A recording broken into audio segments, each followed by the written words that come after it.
Rebonjour à tous, ici c'est encore moi, Serge Kakelembe du www.jctum.com et bienvenue dans le deuxième aparté de la journée, cet aparté pièce informative en bref ici. Donc on va y aller tout de suite et rappelez-vous, ce matin je vous disais qu'on allait regarder ce qui concernait les ASIC Miner E3 pour l'Ethereum et venant de la compagnie Bitmain et le tout concernant l'Ethereum. Donc là on va directement aller à l'analyse de cet article. Donc ici on va le passer en français, vous avez ici comme vous voyez à l'écran l'article original en français, vous aurez les liens dans la description de vidéo ici un peu plus bas. Donc là, on y va tout de suite. On va aller à la traduction sans perdre trop de temps et on y va. Ethereum est le Antminer E3 et H de ASIC Miner de Bitmain. Allons-y.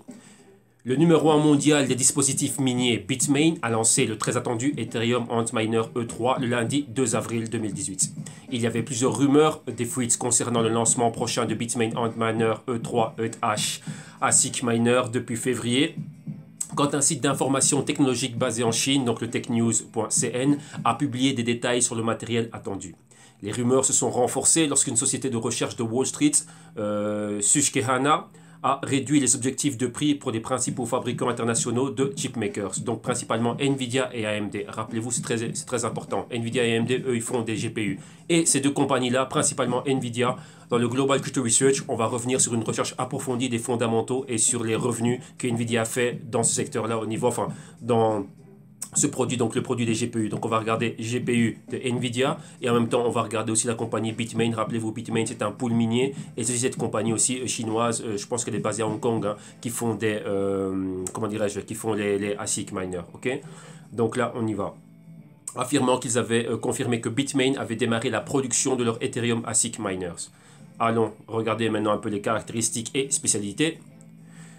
E3 est le premier mineur ASIC produit par Bitmain qui est capable d'extraire du Ethereum. Donc extraire, comprenez ici miner de l'Ethereum, hein, donc du ETH et d'autres cryptos.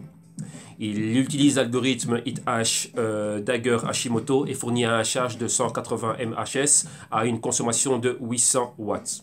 Le prix de cette technologie sensationnelle de matériel de minage est de 800 $ US. Le premier lot de miners ASIC ETH d'Antminer E3 devrait être expédié, donc être disponible hein, du 16 au 31 juillet 2000, entre le 16 et le 31 juillet 2018, selon les informations du site officiel de Bitmain.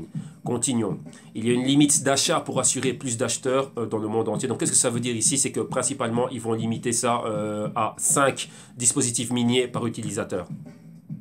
L'utilisateur aurait besoin d'un bloc d'alimentation ATX avec suffisamment de connecteurs PCI à 6 broches et ce, sur la carte de hachage doivent être connectés à l'unité d'alimentation pour que la carte de hachage fonctionne. Maintenant, le taux de hachage croissant d'Ethereum.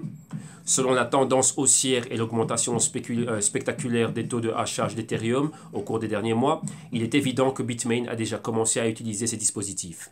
Les précommandes sont ouvertes et il semble que le résultat net d'Antminer E3 sera positif pour l'industrie. Le développement ASIC et la puissance de hachage centralisée sont actuellement entre les mains de Bitmain, principalement Bitmain. Rappelez-vous que lorsqu'on parle de Bitcoin, donc du minage de Bitcoin, Bitmain a, si je ne me trompe pas, je ne vais pas dire de bêtises, mais ils sont très loin. Donc là, ce pool minier, est-ce qu'ils ont... c'est un gros pourcentage. Si je ne dis pas de bêtises, on est au-dessus des 50%. J'ai un article là-dessus et dans le Global Crypto Research, on en revient. Là, je vous le donne de mémoire, mais bon, ne faites pas confiance à ce que je viens de vous dire au niveau des chiffres. Donc là, il faut vraiment les vérifier. Là, je vous le donne de mémoire, mais Bitmain est très important à ce niveau-là. Et les analystes trouvent cela argumentatif. Donc voilà, ça c'est du bon, mais c'est un gros problème. Pourquoi Bitmain, avec tout le power qu'ils ont et cette grosse pool, ce qu'ils sont en train de faire, ça veut dire juste un mot, monopole, monopoly. Donc très important ça. Continuons. Force et faiblesse des puces des ASIC. Comme son nom l'indique, les puces de circuit intégrés à application spécifique, donc c'est ça le ASIC, hein, donc Application Specific Integrated Circuit, sont connus pour être la façon la plus rentable et la plus efficace d'exploiter, donc de miner les cryptos. La seule différence qui distingue une puce ASIC des puces CPU et GPU, donc pensez ici Nvidia et AMD, réside dans le fait que ce n'est pas une puce qui est polyvalente. Les GPU et CPU vous permettent de miner pas mal d'autres cryptos, mais les ASIC sont réellement, ben voilà, vous pouvez uniquement miner tel ou tel crypto. Et là, comme vous voyez ici, l'article le dit, ils en ont fait une spécifique pour l'Ethereum. Ok? Donc vous voyez que à la différence ASIC, c'est pas polyvalent. Les CPU et GPU, oui, elles sont polyvalentes. La seule application d'une puce ASIC est l'extraction d'une crypto-monnaie bien déterminée et elle peut être rendue facilement obsolète en changeant simplement l'algorithme d'extraction, donc de minage d'une monnaie numérique, donc d'une crypto.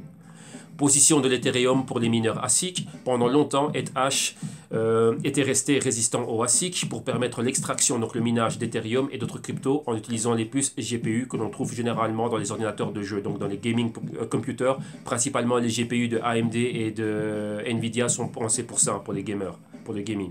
Cela a grandement contribué aux bénéfices de l'an dernier des fabricants de GPU, de jeux comme Nvidia. Rappelez-vous, je vous ai souvent montré la corrélation positive entre la montée de Nvidia, enfin Bitcoin d'un côté qui monte et Nvidia aussi qui monte. Pourquoi? Principalement dû à cela. Mais si je ne me trompe pas aussi, le GPU d'NVIDIA était super utilisé aussi dans tout ce qui était le minage d'Ethereum. Donc voilà pourquoi est-ce que cet article est super intéressant. Mais la sortie d'Ethereum ASIC Miner pourrait nuire à la demande de GPU liée à l'exploitation minière. Sachez une chose, que des compagnies comme NVIDIA et AMD ne dépendent pas uniquement de tout ce qui est l'activité minière et tout ce qui est crypto. Vous voyez qu'il y a beaucoup de personnes il y a eu cette fausse croyance aussi à un moment donné. Donc voilà pourquoi, comme je dis, c'est important de connaître les fondamentaux. Donc nous, dans le Global Crypto Research, on va réellement regarder les fondamentaux et on va voir réellement quelle est la portion qui correspond réellement à l'activité minière. Donc vous voyez que la demande des GPU et comment est-ce que ça a une influence sur le top line et bottom line des revenus de Nvidia. On va le voir. Hein. Selon des sources de Wall Street, j'ai vu une vidéo de Jim Cramer.